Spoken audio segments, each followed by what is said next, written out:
ஒரு பைத்தியக்கார கோமாளி நீதிபதி. அவர் எங்கே இருக்காருன்னு கேட்டிங்கன்னா காஞ்சிபுரத்தில் மாவட்ட நீதிபதியாக இருக்கார்.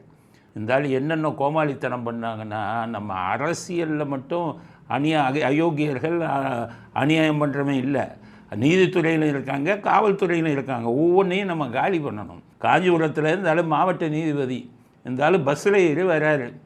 அப்போ பஸ்ஸில் அந்த மஃப்ஷல் மாவட்டங்களில் இருக்கிற பஸ்ஸெல்லாம் சினிமா பாட்டு போட்டு வருவாங்க. பஸ்ஸில் வர்றவங்க அதை விரும்புவாங்க, பொழுது போகும்னு. அது மாதிரி அந்த பஸ்லேயும் பாட்டு போடுறாங்க. இவர் லாடில் வானத்திலேருந்து குதிச்சவர் கண்டக்டரை கூப்பிட்டு சவுண்டை குறைன்னு இருக்கார். கண்டக்டர் சொல்லியிருக்காரு, சார் எல்லாம் பாட்டு கேட்குறாங்க, இதோட சவுண்டு கொஞ்சம் கேட்காது, மற்றவங்க கத்துவாங்க, இவர் நீதிபதின்னு தெரியாது அப்படின்னு சொல்லிட்டு போயிட்டார். இந்த கோமாளி நீதிபதி உடனே மொபைல் ஃபோனில் காஞ்சிபுரம் போலீஸை கூப்பிட்டு, நான் அந்த பஸ்ஸில் வரேன், அந்த கண்டக்டரை கைது பண்ணணும், நீ வந்து இங்கே நில்லுன்னு சொல்லி அந்த பஸ்ஸு நின்னவுடனே கண்டக்டரை கைது பண்ணி ஜெயிலில் போட்டுக்கிறாங்க. இப்படி ஒரு பைத்தியக்காரன் நீதிபதியை எங்கேயாச்சும் பார்க்க முடியுமா? கையில் அதிகாரம் இருந்தால்.